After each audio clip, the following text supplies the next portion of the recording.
Hello and welcome to the Ballcard Show, the sports podcast. For the Sports Collector, I'm Jason Otero. I'm Gary LeMaster. Season 6, episode 33, and your boys are tired coming back from Shipshewana. What a show. Just right off the rip, Gary. Yes, and it's been 72 hours, and I still don't feel up to snuff yet. I'm almost there, and that is because on Sunday, I reclined in my recliner, and at 4 p.m., my son walks out and goes, is this all day? And I said, yes, it is. Yeah. Yes, it is. And then I felt like a worthless bum. And then yesterday I was a productive human for at least 5 or 6 hours. And then I was wiped again. So I'm almost back. I know we talk about this show all the time. I know we do. And there's a reason for it. It is just simply one of the best shows that exists. Yes. One of the best shows in the country. No matter where we have been seated, from the first time when we snagged a spare table in the new spot for one of the days, right? Mm-hmm. Or back when you were in the barn, or now where it's in this big venue. We never have enough cards for Ship. That's always a feeling we have. And it is so well promoted and people travel in, and I got to give a shout out. This was a weird experience for me, a humbling one, and for you. We had a dude drove from Canada to say what's up to us. Yeah, it was pretty cool. That was, I said, I mean, surely this guy doesn't mean he drove from Canada to see us. No, he did. He drove out from Canada. That was interesting. Met a lot of friends, familiar faces, some of you run into.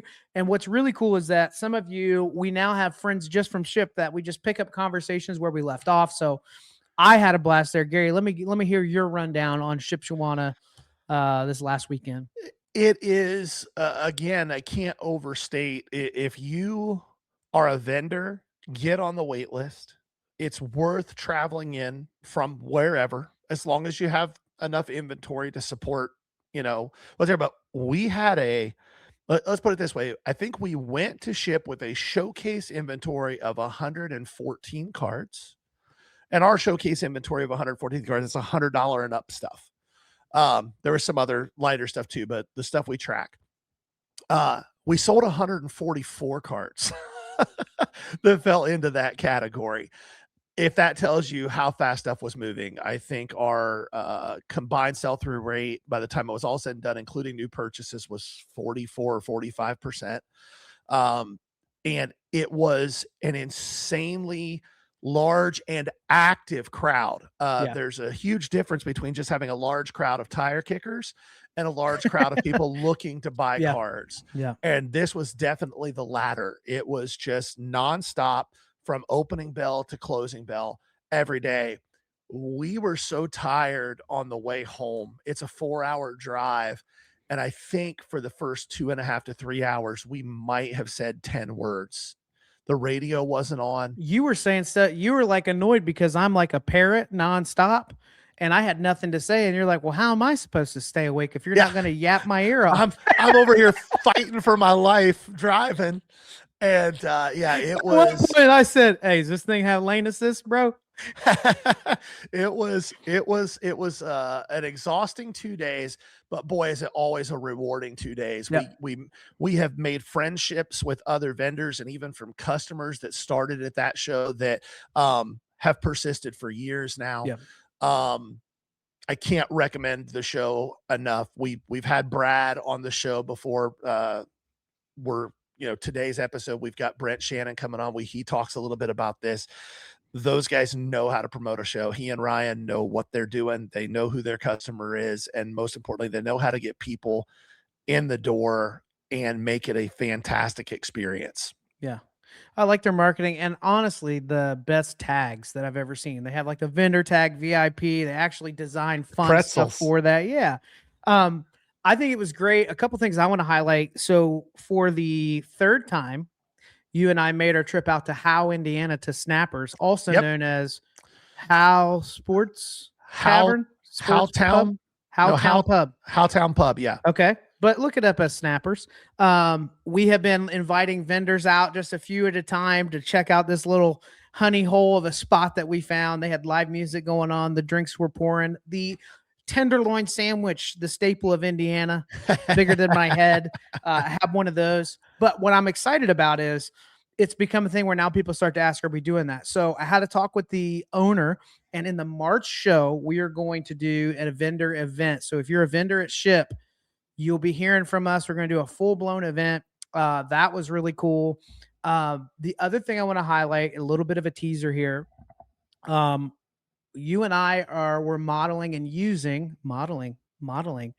Oh, not what you think. Showcase. Yes, A we're very platform excited. we're very excited about. We're going to tell you guys a lot more about that. An idea that was birthed over some beers on High Street in Columbus that's going to provide a lot of solutions to vendors. But we got to try that out, show people that in action, and people are very excited about that. A lot more to come. I don't want to spill my candy, but that was a lot of fun as well. And the sell-through rate, you and I, because we cost average, prefer to have a few more days of buying, because on average we buy well enough that, hey, if I paid strong on, it's like we bought a bunch of Otanis. More Otanis than I've had a crack at, and we were 20 tables back. So I can't even imagine like how much of the amazing stuff was walking up. So paid stronger on that. We were up after that event till 1:30 in the morning, pricing, stickering, setting stuff out. Well, and by 10 o'clock the next morning, it was all wiped. Yeah. It was all and to be wiped fair, again. we were only up till 1:30 because we made that trip out to Snappers. I looked at you and I was like, something to do with it. I looked at you and I went, we really have to go. We have a lot of work yet to do tonight. That being said, to your previous point, what normally would have taken us 3 hours took us an hour and 15 minutes thanks to Showcase. That's right. But in fairness, 30 minutes before you were ready to leave, you were walking around like Belushi in Animal House. You were wound up. The drinks I was having flowing. a good time. Yeah. So that was a ton of fun. A show that's just a staple. And again, we're going to talk about it a little bit. Brent brought up a great point in the interview that we're going to be playing here shortly, just about the variance in shows and how some of those local lighter shows are still a place he prefers to be whenever we set up as vendors. If it's a show that Brad Beeman is involved in, Ryan, card collector too, we can count on the fact that there will be a lot of foot traffic, a lot of business. And I think one thing that's super unique to this is I have never had a promoter reach out more after a show for fresh feedback, knowing in a room with 100 vendors, you're going to have 100 different opinions. You are asking to field any complaints that people have, any frustrations, the vendors that overpriced cards that were upset and want somebody to take it out on. But that request for immediate feedback, I think, is a distinctive of the show. And that's why there are improvements every time. Like every time we've done that show, it is a smoother process. The traffic, the space between the aisles, the hour, like they listen to what's going on there. So if you are a promoter, I think that's a great place to take notes. Is don't be afraid of that feedback. It's just refreshing to me to know that they care. It matters to me. Be more concerned with getting better than you are with having your ego stroked. That's not too common in this space. And I think that's one of the things that makes it stand out. So I had a blast with that. I'm excited. I'm in a good mood. I'm going to go to something that's going to make us all feel very excited. So last week, we dropped this little nugget that Dalen from Junk Wax Vintage is going to be joining us on a regular basis with some educational content. So ladies and gentlemen, for the first ever time on the Ballcard Show, Droppin Knowledge with Dalen. Droppin Knowledge with Dalen. Droppin Knowledge with Dalen. People ask me all the time how to find the next big card. I think they're asking the wrong question. The collectors that do the best in this hobby are not always the one that find the biggest winners. They're the ones that avoid making the biggest mistakes. They don't overpay. They don't panic. They don't chase every trend. And they definitely do not let emotion make their financial decisions. In this hobby, often avoiding bad decisions is more important than making perfect ones. My friends, always remember, you don't have to win every deal. You just have to stop losing the easy ones. avoiding the wrong mistakes. I really like that concept. I can look back at a lot of times where it wasn't the home run that I didn't hit. It was some of the buys that I never should have made. Right. That I wish I could take back. And so just Mark Martin. hey, I told you I'm a buyer on that 101 Viagra Mark Martin, and I might have to buy it soon. But I don't think it even made it out of the Zion case into the showcase. You didn't even let the people see it. It didn't this week. It has every week for the If last 3 Amish months. country, Indiana isn't a place for NASCAR, tell me where it is. There's got to be some NASCAR fans up there. Maybe we'll get down to like Charlotte area or something like that soon. I'm a believer still. I'm Okay. a believer. This is my Bobby Dorr, and you're going to be okay with it. Okay. Let's keep it moving. Yeah, I was going to say let's talk about something that we wanted to dive into. We are in the last year, our live selling business has changed at first incrementally and then with increasing velocity. The changes have been made and results have changed. And we want to talk about that because so many of you are reaching out to us saying, hey, I'm thinking about getting into live selling. Hey, I want to try this. What do you recommend? What do you think? Jason, I'll let you kick this thing off. What does that look like for us over the last year? So I think the first thing I want to say is when you ask people that are doing this a little bit, I think they would say, if I started again, I would do X, Y, and Z differently. So I had like 3 big buckets that I put down here, and feel free to add. I think that you're going to find them to be similar ones, but Yep. The 3 big buckets I had was community, inventory, and business model. So what type of community are you trying to build? What do you want your shows to look and feel like? What kind of people do you want in the room? And then how do you get that, maintain it, keep it? Inventory, what do you want to run? What can you find? What do people want to buy? And what are your expectations of sourcing? Like how often can you get that? And then your business model. Is your goal to run a room based on urgency and volume and that live action nonstop pace? Is it more of a place where nerds are collecting and hanging out and buying cool cards like ours? Is it a spot where it's just for people to source and I only run stuff that I got a crazy deal on and I'm happy with you getting it 70 or 80%? So what do you want to do here? So if I had to back it all up, I would say the biggest hurdle that we could have overcome had we known, right? Had we had at this point, how many cards do you think we've 15,000, 20,000 cards, probably, maybe more. Mm-hmm. If I could do it over, I would realize that I don't need to go chase after a community I've seen online. I need to be confident in building the community that connects with me and who I am. I think that's a really important point. Like if you're starting this from scratch, if we were starting over again, it doesn't matter what kind of business you're building, whether it's in the card space, whether it's live selling, whether it's just at shows, whatever it is. Start with what you just said, community. What's the community you want to build? And then everything else flows from that. For us, we were lucky enough to have put, well, I try to use the word lucky because fortunate enough, but we also worked really hard for it. When we started live selling, we had a little bit of a community. We had a little bit of a following. So if you see somebody jump into live selling that has that little bit of a built-in advantage on the front end, don't compare yourselves to them, because we started and pretty quickly were able to get things up and running, where a lot of people start and they see that and they're like, why can I only get 5 people in my room? We were lucky enough because we had worked really hard to not have to start there, but we didn't start with hundreds. No. And we had been doing video podcasts for 4 months. It's not like we had this groundswell of an audience. We had some people that had connected with us, but I think I look back to that timing. So we started doing video content and we are an open book with you guys. So I'll just tell you, and you may remember this from the early days. There was a repack company, Juicebox repacks. Yep. And they said, hey, we've seen your stuff. You guys are pretty blunt. We'd love for you to do a review. They sent us a case. It was not juiced, which was kind of refreshing, but we did a video review of it. And we said, hey, if you send us a case, here's the deal.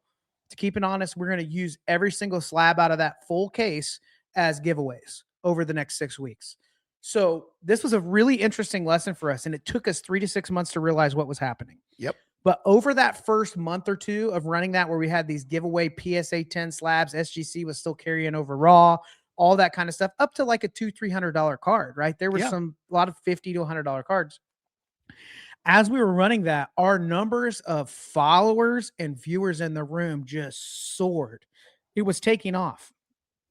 And as soon as those giveaways stopped, so did the room. And the room shifted.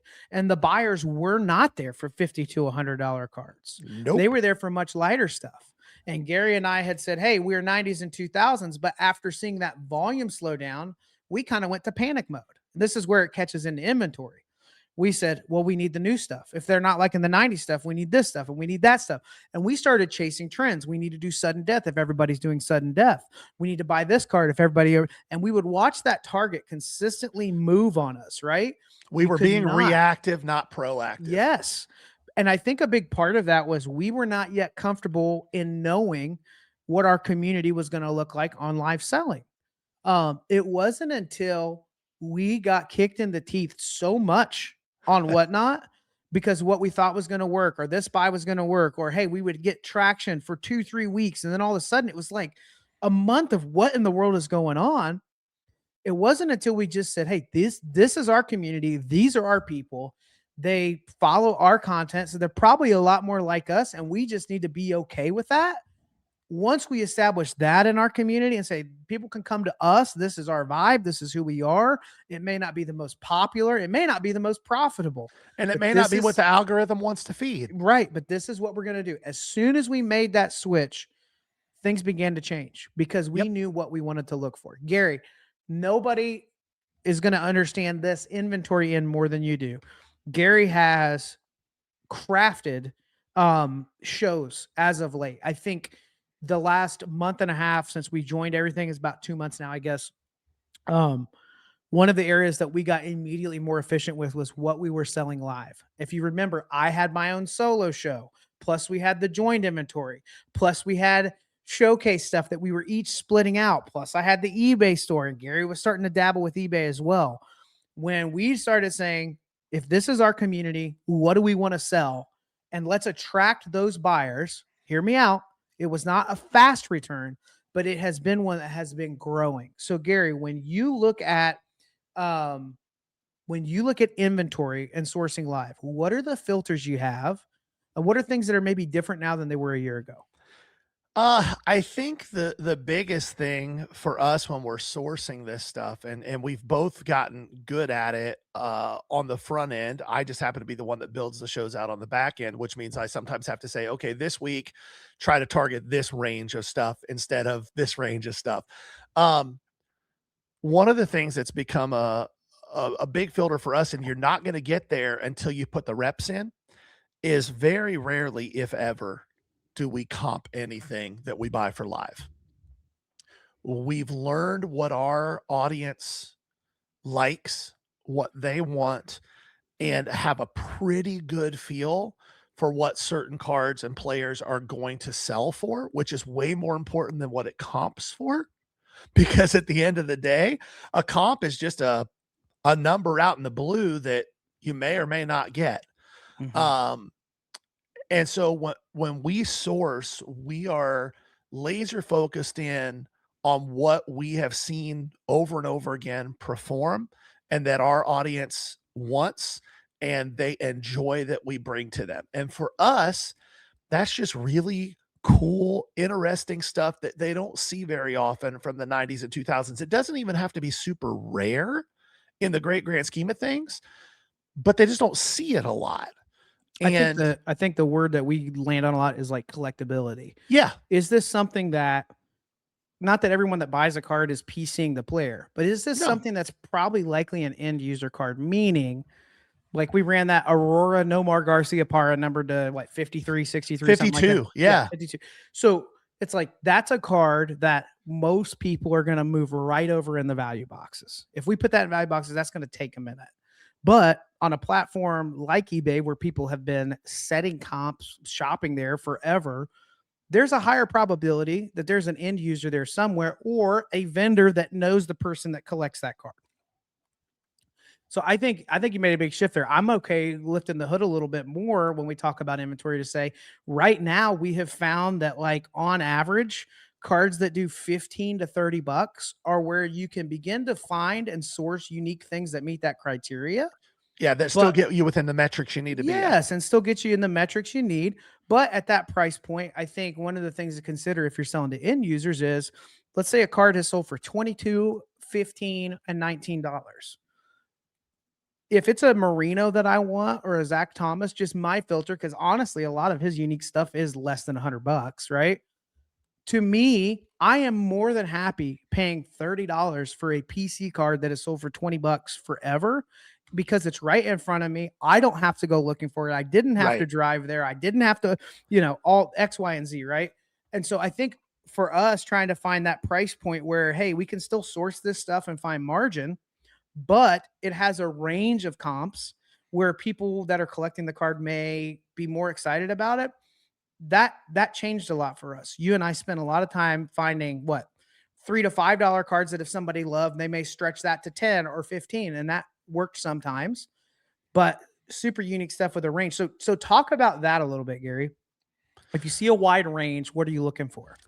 I think that it is.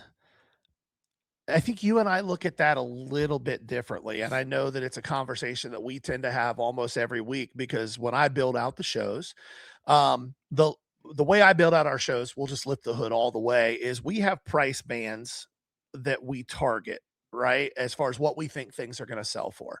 We have a light, a middle, and a heavy. And the heavy stuff is things we think are going to sell for $20 and up. The middle is 10 to 20 bucks, and the light is sub $10. When I build out a show, I'm trying to balance either end of that. And then the middle is the fulcrum there. So if there's 30 light cards, I want to have 30 bigger cards because we're shooting for an average. Mm-hmm. Because you run the show, you're the voice and the hands and the face. I'm just the comedic action on the side and the choreographer and sticking cards and dancing a little bit. Yeah. But on the bigger stuff, I will throw a tag on there so that when you're going through pre-show, you know roughly what that window is. Mm-hmm. You and I do view that a little differently, though, and it's a conversation that we don't. I wouldn't say we ever argue about it, but we'll have conversations about it. It's filters, yeah. It's filters where, and I'll get confused sometimes because for me, you'll say on one hand, well, what's the range here, and then I'll give a range. You'll be like, well, what did the last one do? And it's like, well, the last one did this, but it was damaged. And your filter there is, well, when people are looking quick, they're not going to look and see whether it was damaged or not. They're just going to see a $50 comp and then a $300 comp before that and go, well, that $300 comp must have been a high comp. And on 90s and 2000 stuff, that really happens a lot because it is so condition sensitive. I'll use a specific card that we bought a few of this weekend, the Jordan Electrified. That card has gone wild in the last month. You like that? Yeah. It has gone crazy. It's a card that was for years, earlier this year, a $20 to $30 card, and it is legitimately selling between anywhere from $100 to $400 every single day based on condition. The ones with no whiting on the corners, you see, there was a $430 sale yesterday. Yeah. Raw. And so that's a card that is going to have that range. And at the end of the day, I personally think that while some people are for eBay Live specifically, I think there are some people that are comping things, that are trying to source, that are doing this or that. I think most people are buying on eBay Live the same way that you and I buy when we dig through value boxes at a show. It's a vibe. It's like, I like this. I think it's cool. I'm willing to pay for it. Mm-hmm. And I think that happens more in live selling than anywhere else, where it can go wrong. And if you're looking at getting into live selling, this is a trap you can't let yourself fall into. And we had to fight it for a long time. And I think we've gotten to the point where we're comfortable now. It doesn't matter what a card sells for versus comps in a live selling platform, unless, and this is the caveat, unless you are actively lying to people or actively, I saw one the other day. I won't mention the name of the person, but it's a pretty common thing that I had never heard of this person before, but it was a young lady, attractive lady selling a base Victor Wembanyama in a BGS 9.5 rookie card. The thing is at 3.5 to 4 times comps. And she's still talking about how cheap of an investment this is right now. Like, if that's the approach you're going to take to live selling, you're going to end up in a lot of people's bad pile radar. If instead you just say, hey, here's what the card is, it's pretty cool. You guys, we say this all the time. You tell us what it's worth. Yeah. This is your decision, not ours. And then we just talk to people for 30 seconds or however long the auction lasts. That has helped us so much to detach. I think if people are doing this full time and it's not just like a thing that's funding the hobby, right? You're going to feel more pressure than most people that are selling live. So think about that for a second. If there's 100 people selling live, there's not that many of them doing this full time right now, especially on Whatnot, right?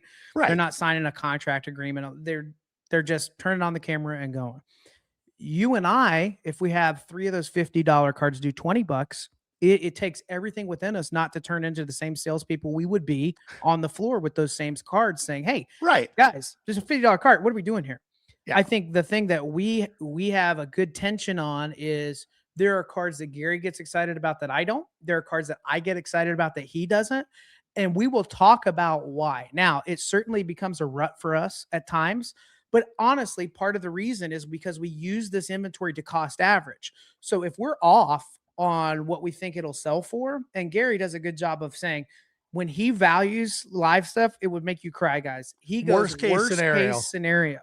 So if we've had a card that's sold for $10 the last 5 times, he's going to say $5. If we have a card that's got a $30 comp and a $15 comp, he's probably going to say 15, 10, whatever. Usually right? going to say 10. Yeah. So that helps us. But on some cards, so like if we're going through a stack with 90s and 2000s and all of a sudden I have a case hit, right, of a new product, all of a sudden I'm going to say, what's the range? And then I'm going to say, what's the last? Because I do think most people buying ultra modern way heavier on that last comp, whether it should exist or not. My filter is in 20 seconds, in 25 seconds, with the time you have to look the card up, because these are not pre-listed. These are not pre-biddable on eBay Live. Hopefully that's figured out soon. Without that opportunity, what information can they pull and to make a decision on the value if that's important to them?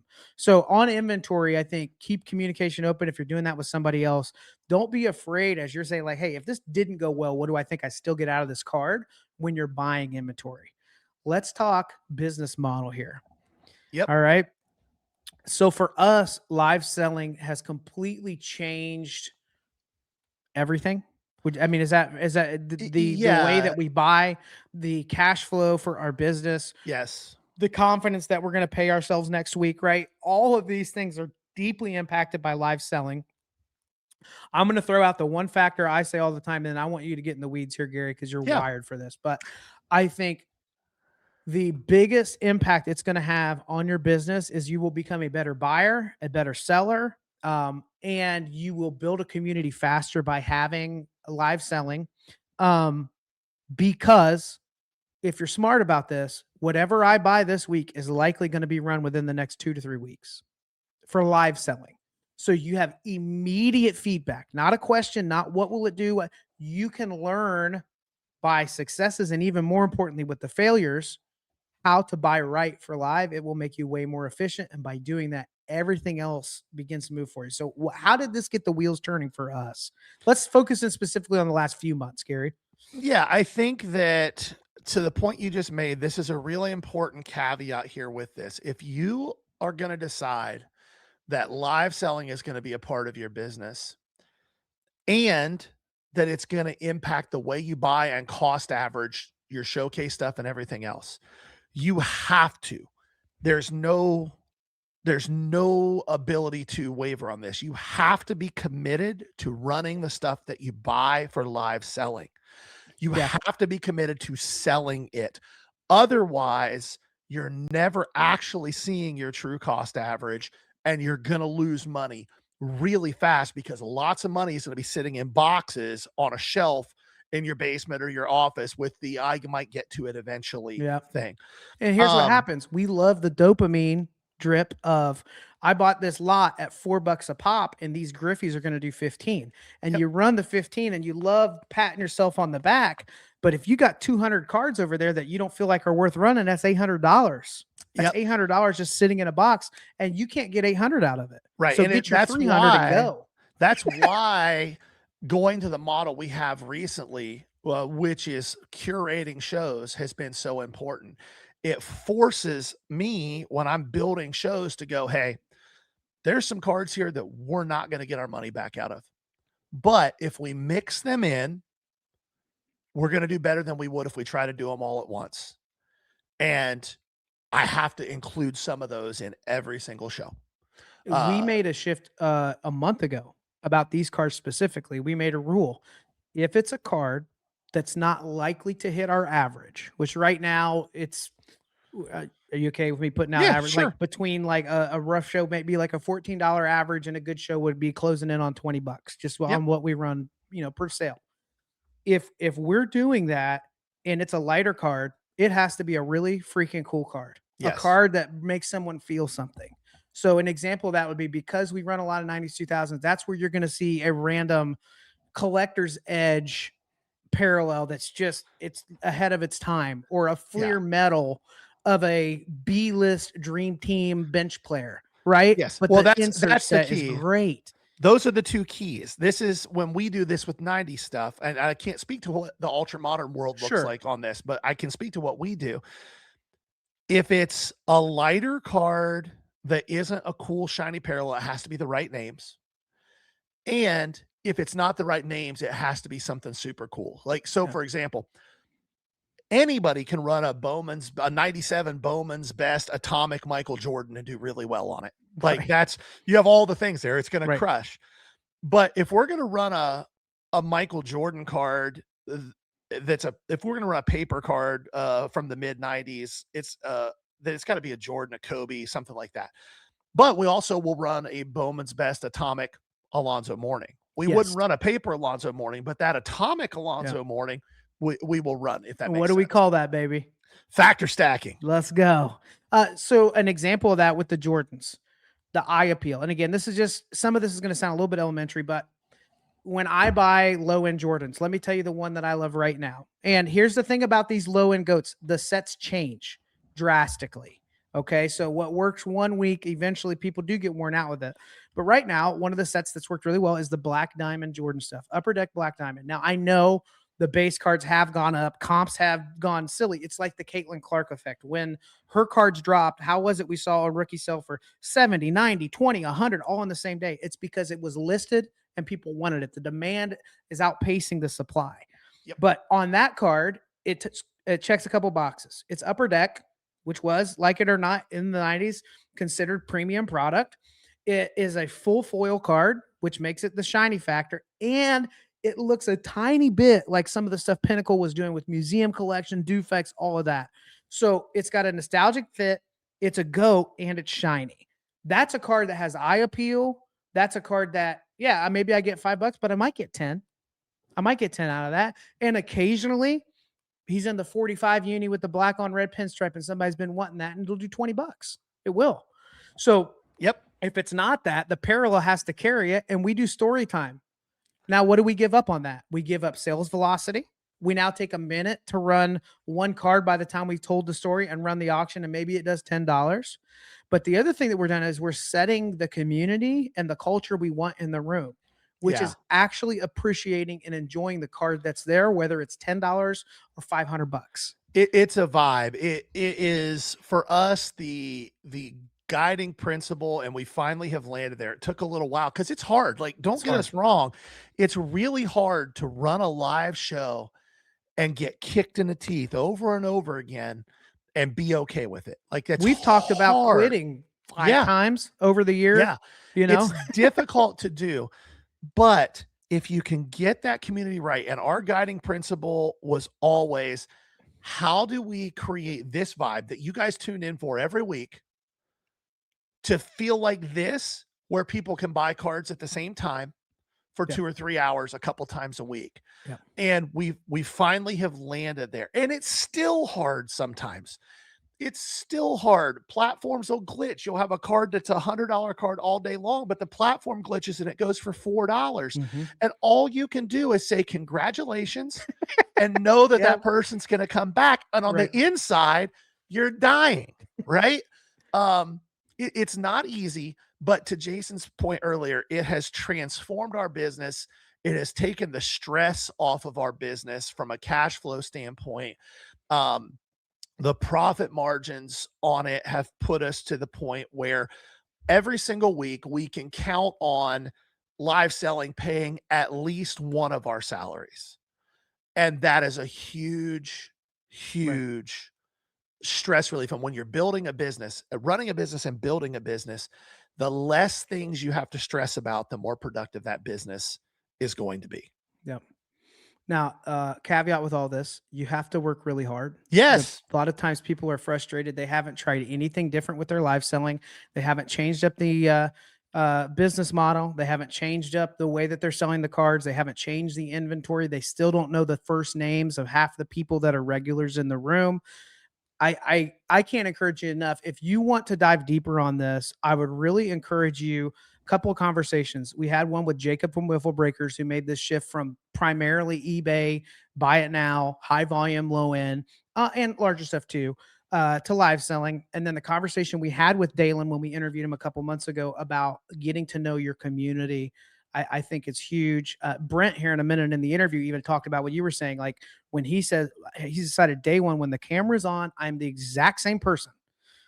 Not at a show that I am at a show. And it's easier that way. But the work has to get put in. It's still tons of hours. Gary, building out shows and curating them takes more time than grabbing a box and letting it rip. Absolutely. Putting everything and then beautiful new Elevate mag. Elevate, check them out. Yep. That one was free, Elevate. Next one might cost you. And just but putting those in brand new mags, pulling stuff out of top loaders, do that with 500 cards. It takes longer than you think it does, right? Oh, I probably spend with these next 2 weeks. We're doing 3 shows a week. I will have probably 10 plus hours just in putting the shows together, getting everything prepped and magged and ready to go. And then we have about 4 hours between getting set up, running the ship 5 probably when we include shipping. So with 3 shows, it's 15. Yeah. So it's still going to take a lot of time, but work through that. And I think the big takeaway, if there's homework for those of you struggling with this, I'm going to guess a lot of you have a tough time defining the culture of your community right now. That's not a knock on you. It's just you've been told run more cards, run different cards, run different auctions, do sudden deaths, shorten up the time, don't do extensions, give more giveaways. And you got all this noise in your head. And I think really, like, perfect example of this. Show a while back, and this is a long episode. Stay with us. Fantastic stuff. This interview with Brent. A while back, Gary was running a solo show. So him and I would do solo shows. And we tried to pop in because we're running off of phones. We're just getting rolling with this. And somebody, he had told somebody that collects Patrick Ewing that he had a Patrick Ewing card to run that night. And we had like nice cards on the back wall. And Gary, we know, is illegally blind because he won't go to the doctor for them to confirm that this is the situation. But he has a tough time, like up here, down here without the glasses. This is before you were committed to the readers during shows. Fair? So somebody said, hey, can you run that Ewing now? And it just so happened that like he had answered every question, but he was always turning his head. And so our community started having fun with it. And it was like, Gary, if you do not run that Patrick Ewing immediately. So it became an inside joke for us. We don't start a show to this day without seeing Ewing in the chat. And if somebody's new, they have no clue. And I'm okay with that because this is the little family that we've built here. Welcome to the goofball show that's going to run. We're going to run a Josh Allen slabbed rookie. And then, yep. Here's a oddball Fred Taylor to 27 that you've never seen and nobody has a clue what it's worth. Right. But in our community, we take time to enjoy the conversation that's not centered around the next card we're going to run. And then I have a tendency to go give them full debut on the Ewing when we run it. Make time for those moments because I promise you, you're building something you don't realize now, but block by block, those relationships will be there, whether the person's ever going to buy a card or not. Build that community, focus in there. And I think those other things will come out of that. When you look at community inventory business model, where would you start, Gary? I would start community first, because that's going to determine everything else. Once you figure out who your community is, then you figure out what inventory you need for that. And then you create a business model around the acquisition and distribution of that. If you start anywhere else, that community, which should be the bedrock, is constantly going to change. And if your bedrock is constantly shifting, being business is really, really hard. I mean, we know so many people who have live sold over the years who went from small cards to big cards. And then when big cards shifted and those buyers went somewhere else, they were screwed because they couldn't go backwards with the people that they had there. And that's an indicator that they had a lot more transactions than relationships. Yes. And it's not a knock on any seller that's happening. No, it's just that the community takes intentionality. Yes. Intentionality might be, I do this every day at the same time. Even if I run 20 cards, I want to be a consistent presence. That's how Dalen built his business, right? Yep. But I think it's more often than not getting to know some of the people. Like our Discord has been a big part of that too. It's not just a place where I say, hey, we have a show, but people are joking around and people are saying, hey, I'm set up in Missouri and here's what I'm putting out at the table today. Like we're doing fantasy football, which I can't wait to beat you in both leagues this year. It's going to be great. Like last year when I beat you in the playoffs for the championship. I don't know if you remember that. But yeah, I agree. The community thing is where I'd start. I think we could spend more time on this, but I don't want to wear people out with a 2-hour episode here. So that's our little value box. Please let us know in Discord. If you have more questions, shoot us a message. We want to talk about more of this. The feedback we got at Shipshewana was a lot of you saying, please do a little bit more of the educational stuff as you were scaling your business. It still blows our mind that the wave from COVID is like one of the 3 waves we've seen in the last 6 years. This market is expanding, whether you like it or not. The amount of people getting into the space is growing, and the amount of new vendors and dealers is scaling as well. Yeah. And the people that are screaming that, winter is coming, people that are screaming that things are just going to crash and burn around us. I'll say the dreaded phrase, just go touch some grass, go to some shows, go to your local 50 table show some weekend, not even the big massive ones, and watch what you see happening. So many new people coming into the space. You don't even have to film content. You could look people in the eyes and have a conversation with them. That would be wild, as Gary said. Wild. If I'm touching grass, I'll tell you right now where I'm heading. I'm heading about 15-minute drive north of my house. Yes, sir. Delaware, Ohio. New Heart Cards. Keith with Shop Talk. What do you got today, bud?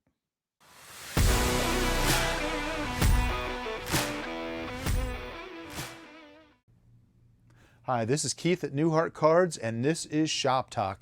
Coming to you from a little bit different angle today. We're going to talk about efficiencies.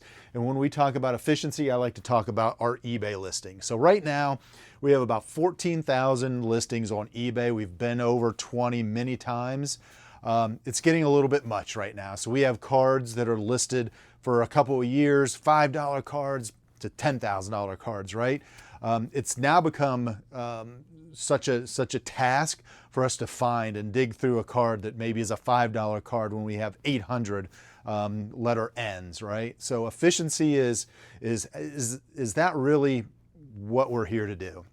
Is that where we make our money? Now, eBay is great. We do quite a bit of business. It's kept us alive. In our first few years, if it wasn't for eBay, we wouldn't have this location. So, but I think now it's time to realize that, hey, we need to move on, move past that and take advantage of some of the things that we can do.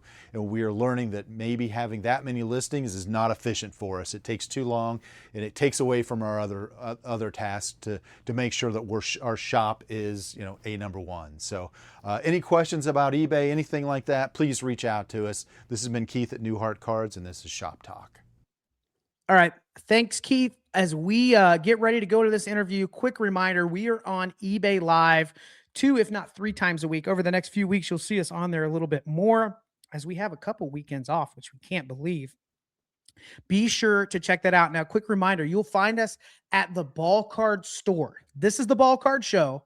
That is the Ballcard store. That's where we do our live selling. If you like 90s, 2000s, GOAT stuff, good news. We've been buying that for years. Just So a smidge. we have a lot of that stuff that we're going to be running. Be sure to check that out. Let's jump into this interview with Brent Shannon. All right, we are excited to have Brent Shannon from Shannon Sports Cards here on the Ballcard show today. Brent, thank you so much for joining us today. Yeah, thanks for having me, fellas. Absolutely. We've known each other for several years. I've seen each other in the scene, the show scene, for a while. And as you've grown, you've been a little bit ahead of us on the curve as far as when you got started in all this, but we've kind of done this at the same time, and wanted to have you on just to share some of your experiences in the space, what you see happening in the card world today between actual content and being in the grind of it like we are at shows all the time, whether you're buying or selling. But let's start before all of this, getting into the space a little bit pre-COVID. Tell us your story of how you got from point A to point Z at this point. Okay, so really my journey in cards started when I was real young. I was a baseball player. I wanted to be on a card one day. So that was always something I enjoyed. And obviously playing sports all my life, like that's the way you connected through pro athletes and stuff, right? Is buying their cards and collecting them and doing things like that. So I used to actually chase autographs. Like I was hardcore. I was like a very 100% at every game for the Columbus Clippers and getting all the prospects. And that's just something I've always enjoyed. And you can still prospect now in cards, right? You can buy Bowmans and stuff like that. But I was getting them signed. Again, a little different market there. But yeah, I was just player chasing from Cincinnati to Columbus and just kind of all kinds of chasing autographs and stuff like that. And that's really, obviously I was getting cards signed. So like going through 10-cent boxes and grabbing cards of guys I knew I would see, or prospecting a little bit, buying their cards, and then just holding on to them if I never saw them. So yeah, I kind of started that way, and I was real young. I was like 5 or 6. My dad used to take me all the time. So that was how we bonded. Obviously, like as an athlete, I was doing all those things as well. So like one way me and him connected was through the sports as well. So going and chasing autographs and stuff like that. So that's really what got me into cards. So I've always done that. I very rarely, I don't have any time anymore. Like I would love to do it. There's no shot now. What like, is time? It's not even real. Yeah. Like, and honestly, like I used to do it on weekends, and you know where my weekends are at now. So, those days are probably toast for now. There's very rare that I'll get out and do it. But yeah, that's how it kind of started. And then, like probably 2017, 2018, I was still doing the autograph chasing a lot. And, I was buying guys I couldn't get, right? Like LeBron James, not a great autograph person, as you probably know. Like Curry and all those guys just didn't sign a ton. So I was just buying their autos on cards because I was like, oh, if I can't get them, I want to add them to the collection at some point. So I was just buying them and putting them back. And then right before COVID, I was doing that a little bit more and more. And then I was just like, well, I'm just gonna keep buying these. And then if I wanted something else, I would sell the other guy. Like I would sell Pujols, or I would sell Mookie Betts, or I'd sell LeBron to get another couple of guys that I'd never gotten. And then I would try to get back those guys eventually. But yeah, it was just a long lasting collection of collecting autographs. And obviously cards have a lot to do with those things. And then, like I said, right when COVID hit, market went crazy. And I was looking through some of these things I had put back, like LeBron rookie autos and Curry's out of 5. Like I was like, okay, it's time to sell these and make some money here. And then that's kind of like what started it all. Great friend. He's been on this show before. I know great sports cards, Logan Harris. One of my favorite stories ever is like what really showed me I could do this is I think I was negotiating with Dwayne, his father, at a Xenia card show. He had a Curry out of 5 rookie auto or something like that. And I think it was like 400 sticker. And I offered like $340. He was like, I'll do 360. I bought it. I'm not even kidding. Within a year after that COVID, I think I sold it at the show next to them, at the table next to them for $2,200. Yeah. And I was like, sorry, fellas. Yeah, the profit was too good there. So that's what really started. And I was like, I think I could do this a lot more. And I just started investing and putting money where I thought it would do well. And obviously at that time, same with you guys, everything you bought was like profit next day. I mean, it's kind of like the Jordan market right now. I mean, I bought one at Shipshewana, PSA 7 championship medal. PSA 7, and I bought it for like 380, and Saturday, Sunday of the show, it did 500 and 480. So it's like anything you buy right now is going up for Jordan, just like that time in COVID. It was like anything you were putting your money into, it was impossible to lose. So we've sold 6 of those raw in the last month and a half for about $120 a piece. And every time I think about it, I'm like, so I mean, with that transition, obviously this is what you do now. Yeah. At what point did you decide it's time for me to forego what most people would consider the traditional, career, 9 to 5, working for somebody else? And we've told people our story. What was that like for you? How long were you doing this semi full time before you pulled that trigger? A lot of our listeners are dealers thinking about making that move. Yeah, that move is something I actually just made not too long ago. So like that move is somewhat new to me, but I knew doing this. So like you said, I was doing it probably part-time. I was balancing teaching. Like I was a teacher before this and a head coach of a varsity baseball team. So like, again, it goes back to sports. I was teaching because of coaching. So, so it goes that was back my to gig. Yeah. So it's like, really like in that time, I was like doing it part-time, coaching and working out of school and doing cards. Like I was just exhausting myself.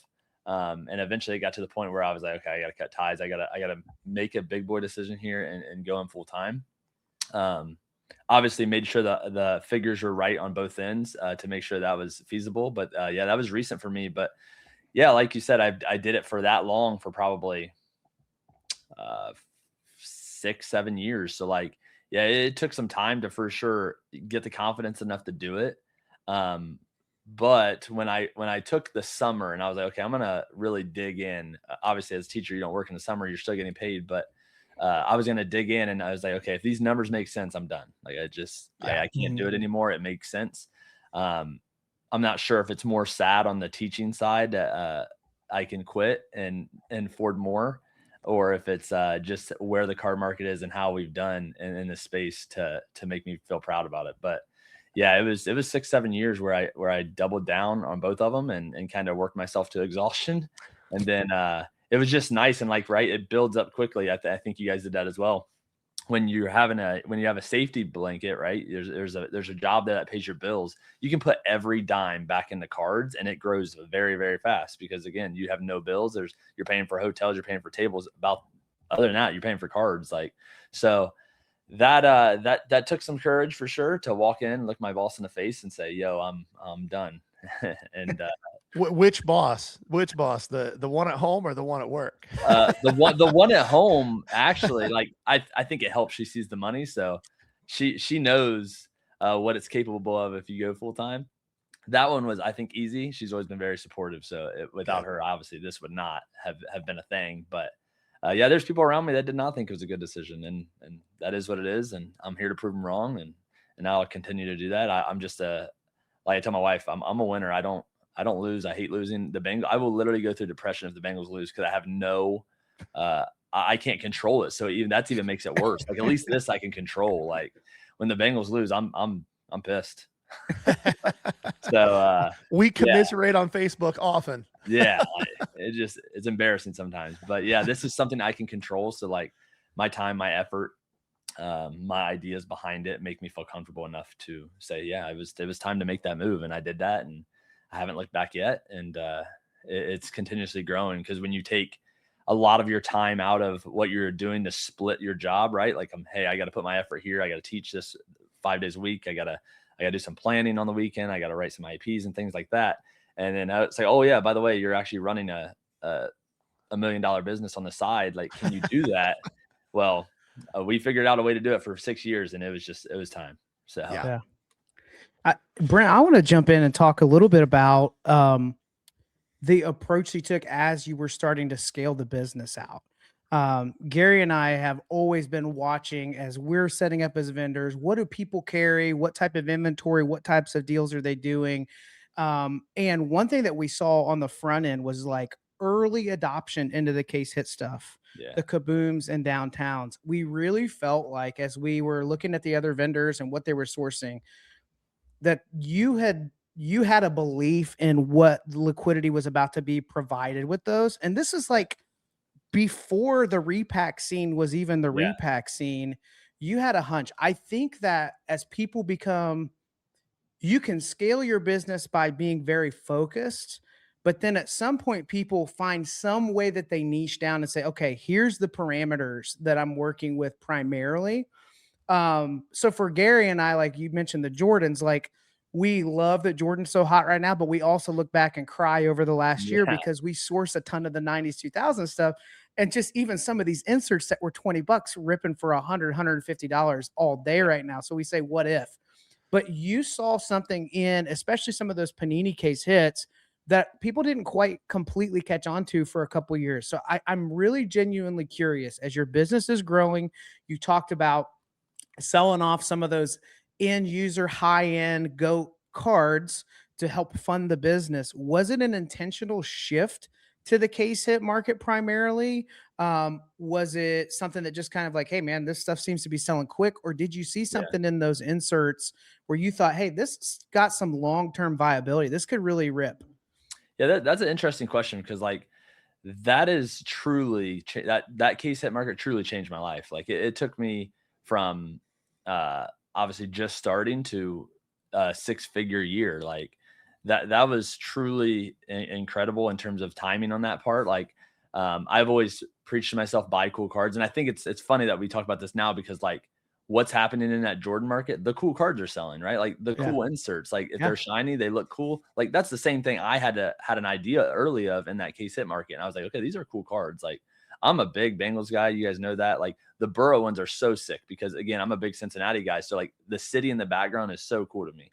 So that stuff really, I think drove me into that, but I was huge on like the golds and the Pandoras. I was like, okay, these cards are sick. Like some of these are color matched. The golds are sweet. Like they're out And of they 10. didn't sell for much They more did not. than the regular ones back then. I can show you where I started to really believe in, and I started just taking advantage of it. And it's another conversation about like how much money you have to do that here in a minute. But I was Go ahead. Yeah, I was buying those things. I was literally clicking them on eBay. And if you guys know anything, obviously you guys do, but if these viewers know anything about the card market, you're not getting an offer that doesn't just walk up and say, oh, I think this card's cool. Would you do $20? You're getting hold on, let me check comps and then go with it. And like, that's something that I took a real risk on. I jumped in and I was like, okay, these cards are cool. I like them. They seem to be selling well at most shows that I go to. Like I was flipping them pretty quick. But again, I created a lot of that market, right? Like I know specifically there's a bunch of Josh Jacobs ones. Those were like the cheapest ones at first, those Raiders ones. And it's funny now, they are kind of cheap now as well. But I was buying multiple of them. Like I went to a show, I think I bought a couple from a dealer, put them in my case and sold them for like 15 or $20 more instantly. So I was like, okay, well, this is something. Like these cards are cool. Like let's keep going with it. So I went home one day after a Xenia show and dude, I went ham on eBay. Like I clicked a lot of them. Like it was a big bill when I went to check out. And I had like 6 or 7 Josh Jacobs. And it was funny because like the way they were listed, you know how everyone tries to one less them. Well, they were $5 less, $2 less, $10 less. I was just clicking them as I was going up the row. And they were like $80 cards, $75 cards back then. They were not. It's funny. I still have all the screenshots. I'll send them to you if you want to tag them. But yeah, that time and that decision I made was very crucial, I think, for my business and moving forward. And like that case hit market was something I just dove into because I was like, these are cool cards. I've always told myself, buy cool cards. If you buy cool cards, somebody probably else thinks they're cool. And it moves, right? And that's just like the Jordan market right now. If it looks cool, it's going to move. And the rarity of it. At that time, the rarity of downtowns were rare. They weren't printed 450 times each pack. So that part I think also helped, right? I was into it so early and I was buying 2020s and 2021s. Mm-hmm. And that stuff was actually short print. So like when I was clicking them on eBay and then another one would pop up, I just click it again. So like the Josh Jacobs went from like $75, $80 to 130 all of a sudden because I'm clicking them. And then obviously as people watch, they put their stuff a little bit higher and I was still clicking them. I think I was clicking like Burrows and for like $200, $212, $215. And those are like $600 cards now. Yeah. And like one of my favorite ones is probably the Sean Taylor Gold downtown. I bought that. And I'm the last comp on that, which tells you anything. I'm the last comp on that in 2022, I believe. And like what, $300, $400? 1,600 bucks. Okay, and still, it's probably every bit of 10,000 plus. Like it's up there. I still have it. It's just one of those ones that you don't pop up or they don't pop up often because they're gold and they're out of 10. But like I was just like, I did that also with Jameson Williams. I have the comp still on eBay. I refuse to delete them because it just shows me how far I've came and what I created there.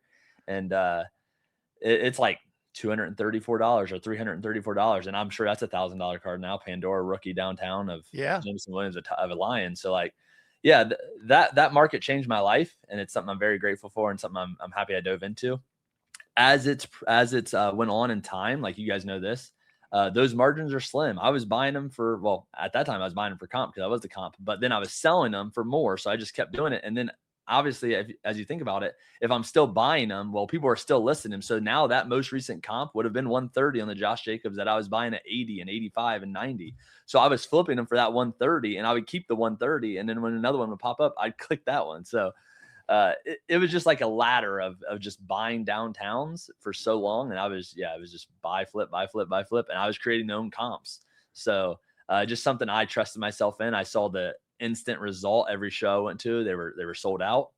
And again, at that time, they weren't just like in everyone's showcase.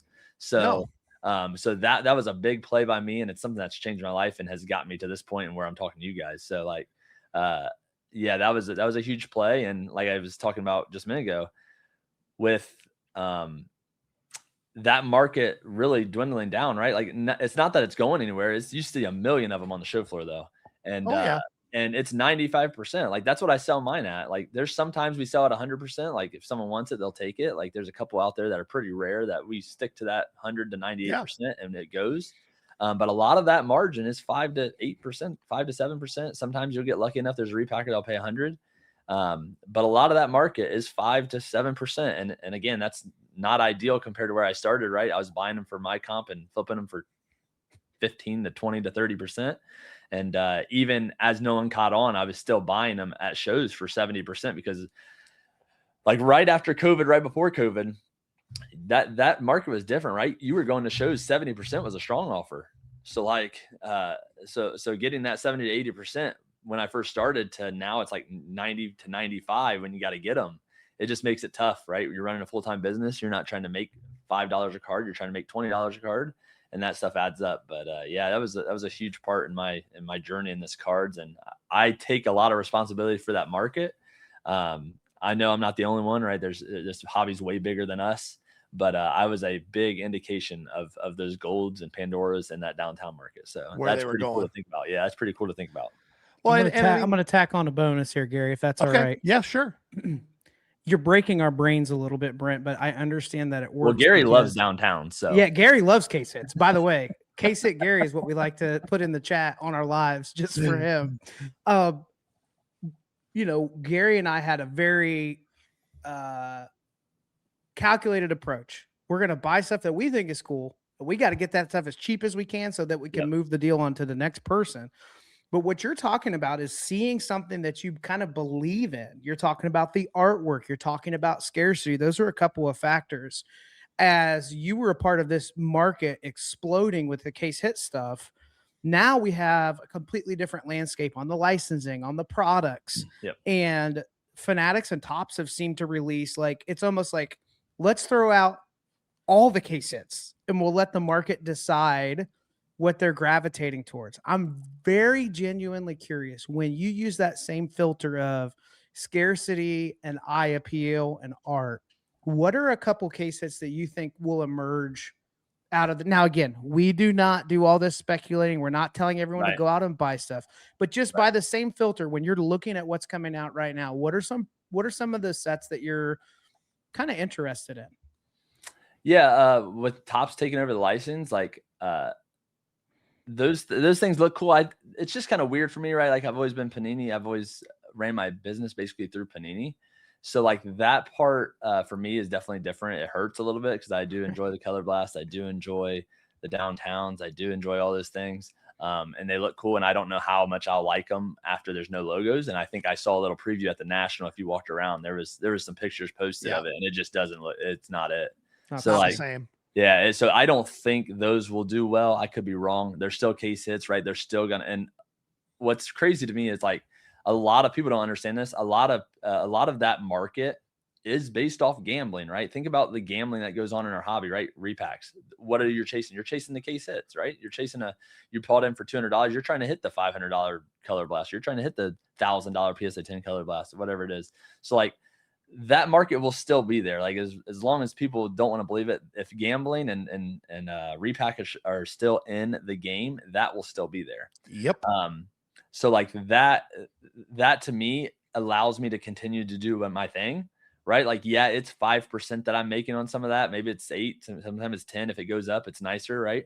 But that's something that will never change in my game because of that. But like to answer your question, what am I looking forward to in like the tops? I can't remember what it was. I bought one this weekend, but I've noticed like the Topps Chrome set that has like the, I think it's Earth. Oh yeah. The Planetary Pursuit. Yeah. Earth. What is it? Planetary, Earth, Mercury, Mars, the Sun, Uranus. So there's one that is very short print. I was looking it up and I bought one. Uranus. Yep. Yes. That one is extremely limited. I bought a Cam Ward. There's 2 comps on it this weekend at Shipshewana. It's $1,500 and $1,200. I think I paid $1,050 based off that lowest comp, but there's only 2 of those out that has ever comped. And it's been out for a minute now. So like, those cards should be popping up. They're not. So that one, if I had to circle one, it's probably that one. That one's going to be the most rare. And I think if you're learning anything from the market currently, the rare stuff sells. It's just like Jordan. The rare stuff sells. If there's not many pop, if there's a pop 8 and it's none higher, that stuff sells. That's rare. So like, I think that one is going to be one I end up going towards. And it's funny. I bought it and sold it in like 30 minutes because again, very rare. Only 2 comps. Can't really argue much when there's only 2 comps. And then I was looking up other players, same thing, less than 5 comps on most of them. So like that I think is going to be a play long term. If it's not, don't kill me.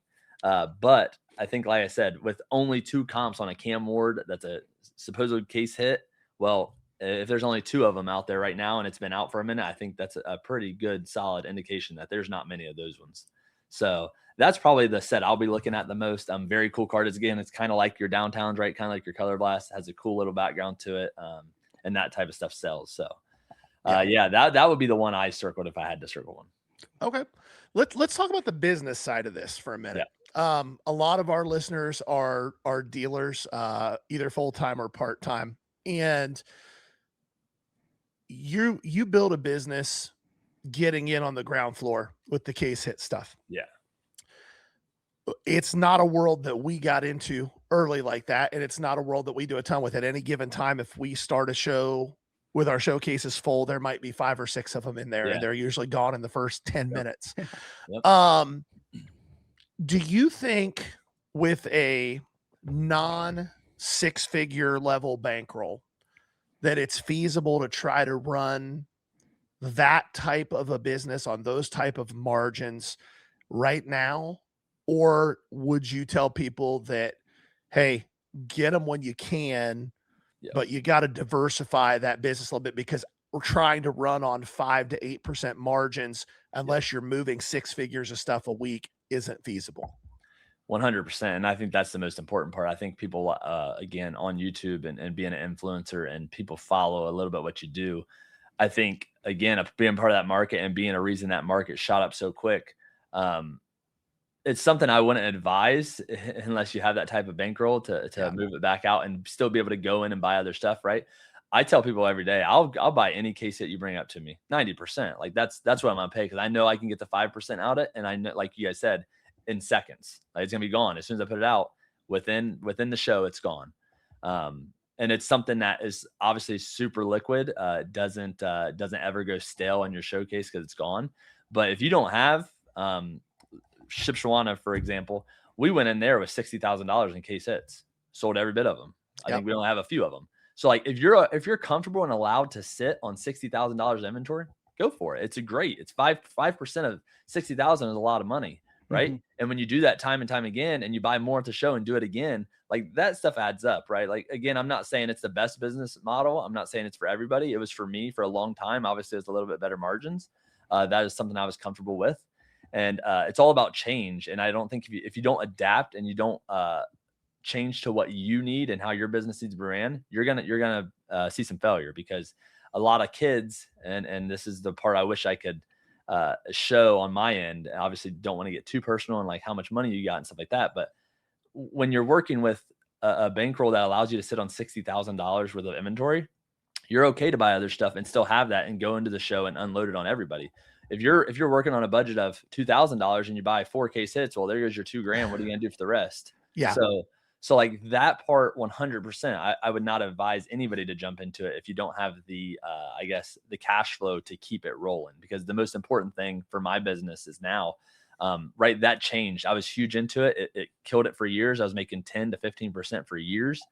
And then all of a sudden, boom, it hits. Everyone realizes it. The repackers start to grab a hold. It starts to be in every repack known to man. All of a sudden, I can't buy them at 92. Like, can't buy them at 90. And now it's all of a sudden 95%. And like I tell people all the time, I'll buy every one of them you bring up to me at 90%. But as soon as it goes over 90, I'm done. Because that 5% does matter, right? Yeah. And I'm not there to make 2%. Like, my table fees are too much to make 2%. So especially when it's paying the bills now. Right, 100%. And that's thing that I've adapted to recently. Like, what can I do with this money to make it the most invested in my business and pay my bills, right? Yep. Like that cheap low end stuff, we really diversified. And I don't think my business really boomed after the whole case hit thing came out until I was done being bullish and was like, okay, what can I do now that's different, that can help my business and make me 10% total, right? So like, yeah, I'll buy all the case hits at 90%, but if I can throw in a bunch of cheap stuff to run on whatnot and make my 15 to 20%, that makes a ton of sense to me. Because if you're doing altogether 8 to 15% of total sales, you're going to do well, especially if you're doing the quantity that we do. So yeah, that was just that's a part of the business that I think a lot of people fail to realize is like, yeah, it's cool to buy case hits. It's awesome to buy a $10,000 kaboom that's gold and shiny. But if it's gonna hinder your business, for a great clip. Yeah, it makes for awesome social media. But when it sits in your case for 4 months and you don't have $8,000 or $10,000 in your bank account that pays for your bills, all of a sudden you're like, oh, well, I'm in trouble now. And then you got to fire sell it, and then you sell it for 70%, and no one's selling case hits at 70%. So that's what we tell customers all the time. Like, to that point, when somebody brings up something to us and it's something bigger, like it shipped this weekend, we had the Cooper Flag Minion card offered to us 2 different times at a reasonable price compared to what they're selling for. Yep. But what the question we always ask when we buy a bigger card is, who is our buyer for this card and how soon are they going to be here? Like, those are the 2 questions we ask ourselves. And when we talk to customers, people that are selling us cards, it's, hey, I think you're offering me a great deal, but what I have to ask myself is what else I can do with that $10,000. Yeah. Am I better off to buy 50 cards at a 30 or 35% margin than I am to buy this one at a 10 to 12% margin? And how fast can I turn that? And I think a lot of people don't think that deep when they're getting into, they see a $13,000 card, somebody offers it to them for 10, and they're like, this is great. Well, at a show, even a show the size of Shipshewana, 5,000-6,000 people through 2 days, how many of those people are buying $10,000 cards?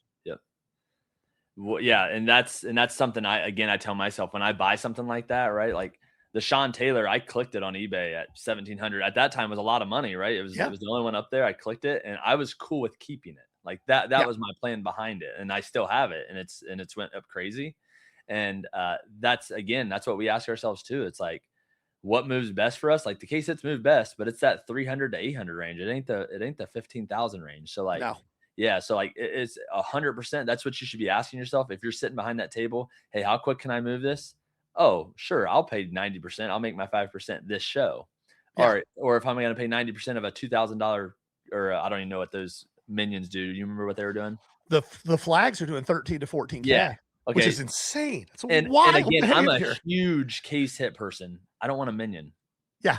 So like you would never sell that to me. I probably wouldn't take it for 50% comps. Like I just want it. Like I don't want a Yeah. minion in my showcase. Yeah. Like they're very cool. There's probably a market for it. It's a case hit. It's awesome. Not for me. Yeah. So as soon as you start pricing out most of your the people walking around the show, it becomes stale inventory, and stale inventory becomes losses. So when you began integrating live selling into the space, it was a way to see, hey, this is what's going on. What was working at X percentage, all of a sudden it's taking a lot more effort or a lot more cash to yield that same net result. Yeah. And you said, but I can add lots, I can bring in whatnot, I can do all this. So I think this is something a lot of people run to with their business because they just hear live selling, live selling, live selling. Yeah. But I think what we want to lean into is, and you've already hinted at it, this has changed the way you source because now you have a viable outlet. And what live selling brings is that instant feedback. So I bought these lighter cards with the case hit, and this week I'm going to extract whatever I can get out of those, or within the next 2 weeks, or however you schedule that out. Right. But I want people to understand too, adding that piece of the business in is not like a 3-hour commitment. No. You're adding a lot of work and time in to get live selling up and running. How has live selling impacted the way you source and the way that your business runs?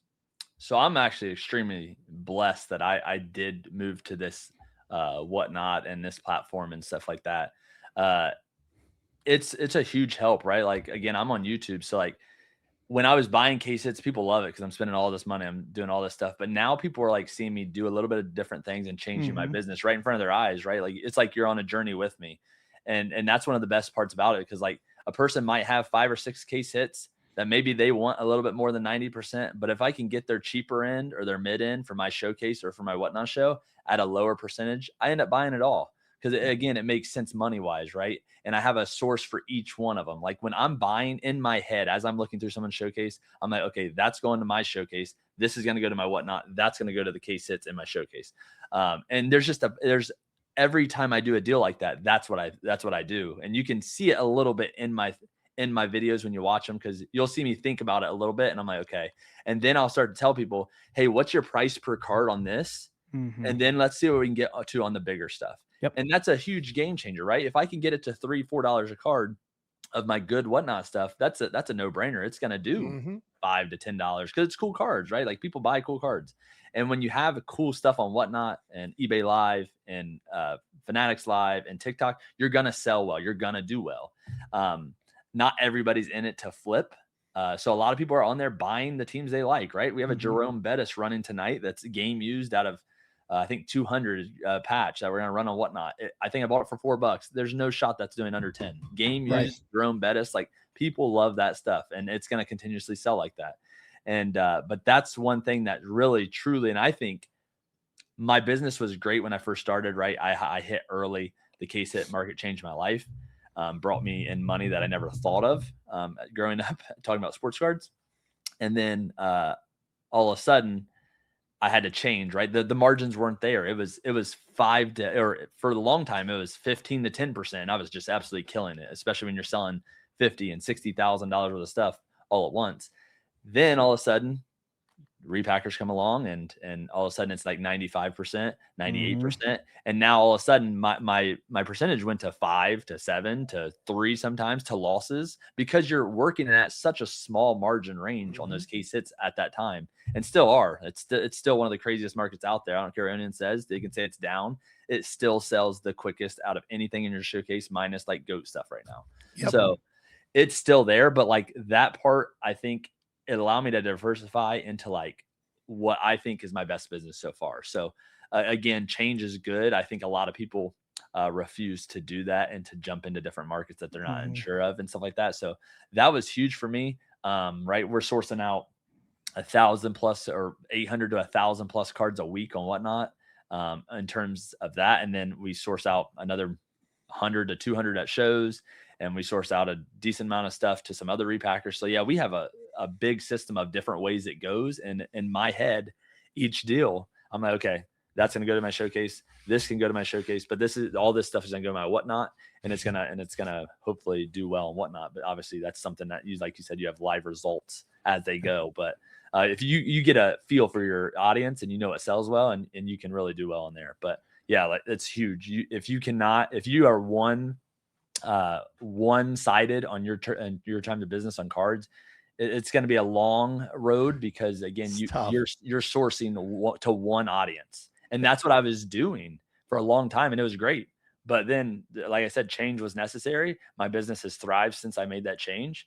And it's been huge, because like I said, anything that walks up to the table, I'm interested in, because I have a revenue, I have an avenue for every one of it. So yeah, that's huge. I love that you said this too. Look at this dichotomy, like case hit, right? And you were known in our area for being a guy that will buy those strong. Like, I can't tell you how many times we send people over to you after they don't like our number.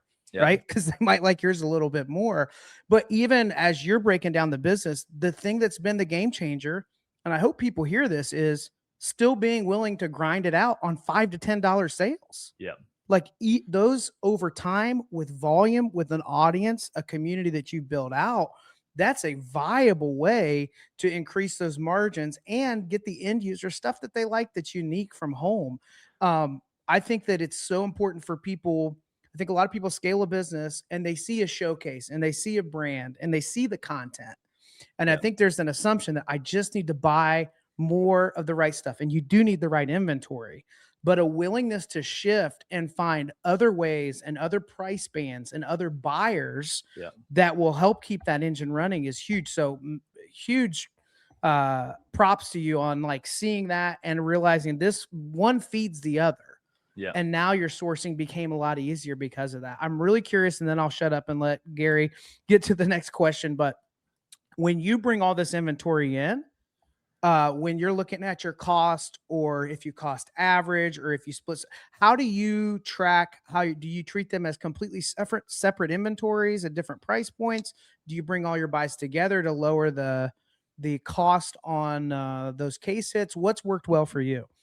So, and now specifically what we do now, like I'll buy a lot and I just throw them all together. And I'll separate them from there. So I'm like, okay, this is going to whatnot. This is going to my showcase. This is going to eBay or whatever it may be. And we'll do it that way. And I try to pay different percentages, right? Like, again, you guys know this on eBay Live or on whatnot. You guys have done both. When you see a $4 card that you can get more for, you buy it. Like you don't even offer. Right. Like it's just like, okay, that's $4. I'm going to go ahead and buy it. Like that Jerome Bettis was a no brainer at $4. Yep. Number to 200 game used. It's going to do 10 plus. Like that's what it's going to do. And obviously there's times it won't, but 99.9% of the time I know I'm getting $10 for that card. Yep. So it's a no brainer. So then in my head, I'm like, okay, this is all my sticker. I know personally, I'm not going to take any money off this cheap and stuff. I know I can get those numbers plus. So then when I take that deal, I'll take the money off that they gave me on that cheap end stuff and put it on my case hits and put it on my showcase stuff. And now all of a sudden that 92% on that case hit is now 90 because I didn't take any money off that cheap end stuff. And that's how my brain works. That's what works best for me. That doesn't work best for everyone. But I think it's truly an advantage if you have somewhere to move that cheap stuff, live selling, local shows, whatever it may be. You make a ton of money. If I walk up to your table at any show, I'm not comping 95% of your inventory. I'm just buying it. Like if buying. Yeah. Yeah. If it looks cool, I'm going to buy it because guess what? If it looks cool to me, it probably looks cool to the 200 to 150 people that are in my whatnot here later on. Like, so yeah, I'm not taking any money off that whatnot stuff you just gave me when we bulked that deal together. I'm going to take that money that you just gave me and put it on the case hit. So now I can move those at a 5%, 6% margin and I make my money there. And then guess what? Now all that whatnot stuff is basically free. Obviously I keep them still separated, right? We have a whole system set up here in my basement where we run the whatnot. And it's set up with rookies and numbered stuff to patches, to autos, to slabs, to non-football and so forth. And they all have a price on them. Every one of them that I bought has a price on them. So if I paid $5 for that Joe Burrow rookie, it's still in there at $5. And when I take all my inventory out, I just sit there. I'll make my show of 350 cards and tally up the whole number. And I put that whole number in a spreadsheet. And at the end of the show, I just write next to it what we brought in, profit, loss, whatever it may be. And that just moves on. So it's impossible to keep a hold of 1,000 cards specifically one by one. So I just do total show profit loss. Yeah. So you're cost averaging the way we do, just a little bit differently. Yeah. In the thought process. Yeah. Before we get to this last question, there's one thing you were talking about in this last few minutes that I want to touch on, because I think it's a really important thing. You've got a reasonably well-known, especially on the YouTube side of things, considerably larger than our audience, of people who follow you, watch what you do. I think it's really important for people to understand, because there's a perception within the space that when you get an audience, that when you've got a little bit of a following, that things just get easier. And there's a little bit of truth to that, but I think it's also really important. One of the things that I respect the most about you is that if you're not set up at a show somewhere, or if it's not, Dallas or West Coast or one of these big shows, I see you almost every weekend at a small local show without a camera, grinding value boxes for 6 hours at a 50 table show. Yeah. It's still work. And half of the, and this is the thing that people don't get. Yeah. At least half of the people who are either set up at shows or walking these local shows have no idea who you are. They have no idea who we are. They have no idea who Jeff Wilson is. They're just guys and girls who like cards, and there was a show up the street, and sometimes they walk in with stuff from their childhood in a Pampers box, trying to figure out whether it's worth anything. Do you find that, I think I know the answer to this because we talk about it a lot, but do you find that experience as rewarding as we do? Yeah, 100%. I think one thing I've prided myself, and I think one reason why I've been so successful on YouTube, is I am who I am off the camera. And that's huge for me. I was raised very well. Very blessed for that as well. And I take pride in teaching my daughter how to act and how to be a decent human being and stuff like that. That part to me is almost crucial. Like, people will see me at shows that do know who I am, and they're like, "Oh, you're not recording." Yeah, I don't have to record every time. Like that's a stress, honestly, off me when I'm not recording. I can be myself with the camera there or without. And that's something I've always been very 100% on. So like digging through those value boxes, that's how I started for the most part. So like finding those players to go get autographs from, I was finding their cards in 10 cents a dollar. I wasn't trying to spend $3 plus shipping on eBay when I was younger. So like finding those things, that's what I started with. So like, that's just second nature to me. That's just something I've always done. And and this is something, again, I don't know, a lot of people put on content creators, like, but it's like, just because it's not a big show doesn't mean I'm not going to be there. Like, yeah, it's way cooler to record at the big shows, right? There's a lot of big buys. There's a lot of big time meeting people. There's a lot of big time talking to people that know you, follow your content and all that stuff. But that's just something I pride myself in, and going to those small shows, because I support everybody. And if this is a space that they're making money, I try to support it. I mean, Jason, me and you went to that show. It was in I can't remember where it was at. It was like a house. It was literally a house with different rooms. And we dug through there for hours, and I found a bunch of cool stuff and ran on whatnot and made profit. Like, I don't know what that show was. I don't think I went back, but there were still deals to be had. And honestly, your best deals are found there. Yeah. There was a piece I put out recently. It was at Rob's Game Time Sports. It was at his Chillicothe show. Yeah. I went in and spent $20,000 on one deal and absolutely murdered that deal. You walked it over to me and you were like, check this out, what I found at this little show. Wasn't it a Brady Super Bowl? Oh, yeah. First year Brady downtown, which is now, disgustingly, now I think about it and what I sold it for, is up another $4,000. So there's a PSA 10, right? Yeah, PSA 10 first year downtown Tom Brady. And I bought it with probably 13 other case hits. I don't think I've ever made that much money in my life off one deal, but it's because I went to that 60 table show. And if I didn't go, someone else... The crazy thing, if I didn't go, it probably would have sat there. Yeah. So like small shows, people sleep on that stuff. Small shows are really crucial for my business. I can source a ton of cheap cards from people that are not doing it full time, that just want to dump some stuff. So that's important to me, because again, that's a lot of digging I don't have to do at the big shows. Yeah. And I still do it at the big shows, but I don't have to do it as much if I hit a couple of smaller shows before it. So speaking of big shows, Has it been 2 or 3 years since you did your first show? Was it 3 Um, years ago December or 2 yeah, years ago? it's 3 years ago, I think. Okay. Time isn't real anymore. Right, right. So you decided a few years back, hey, it's time I want to promote a show. And I set up at it. This was before Jason and I were Yeah. merged into one thing. We just had the podcast. And it was a really fun little show at a outlet mall. You did it in a old Nike store. Old Nike store, yeah. An old Nike store. And I think your wife might have even been pregnant at the time. Yeah. Because by the end of the day, she looked like she was ready to go home.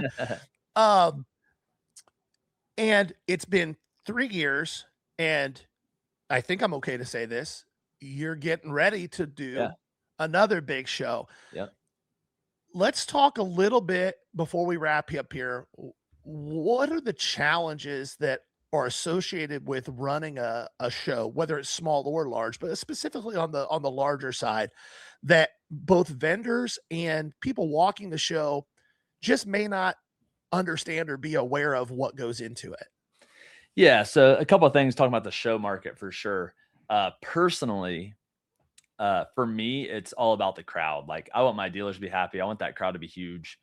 So like, I sit there and worry, like, is people going to show up? And that's like the challenge, right? You got to get people through the door. How do you do that? You spend money. I think a lot of promoters fail to realize, and this is why Brad and Ryan are so good at Shipshewana and Columbus Card Fest, is they bring people in. They bring athletes in. They have deals as soon as you walk in. They have giveaways. They have kids scavenger hunt. What can you do differently to bring more people in? And they do that very, very well. And that's where I've learned that from. And I think I did that with my first show. I think I brought in, a couple of athletes, and all on my expense. I didn't ask for any more money from dealers. I asked you guys for your normal table costs. And then I took every dime. No one knows this. I didn't make a single dime on that show. I might have lost for all I know. Yeah. But the growth of my name, the growth of my potential second show was worth every dime that I spent into that as well. So, and I think it goes, one thing, it's off topic. One thing I think about when I think about that show, I think about Gary in the back. Everybody is done. I'm like cleaning up. Gary's still rolling out a massive deal. Like, he was back there for so long doing a deal, and it was just hilarious. Every time I think about it, I think about Gary in the back of my show. And again, I had hours of work to still do, so he was fine. But it was just so funny. Most people are out and gone. Gary's still working this deal. And it was like probably 35, 40 minutes after the show closed, and Gary's I'm there to make money, bro. Hey, Brent, he hasn't changed a bit, dude. Every show I have the car started. I am out there. He's like, I mean, there's still people in here. I'm like, that's the custodians, bro.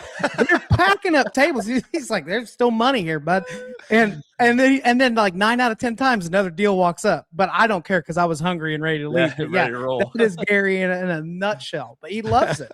Yeah, that's the one thing I think about every time I think of that first show is Gary in the back of it still grinding. Everyone's like toasting or done, and it's a good day and so forth.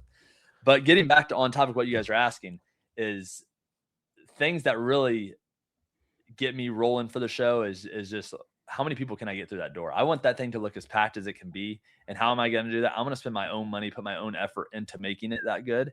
Because I think a lot of dealers, or not a lot of dealers, but a lot of show promoters it's very clear that they enjoy the money. Like, they're probably not spending that money to put it back in. And that's what makes shows good. And if you can put people in the room, your vendors are going to make money.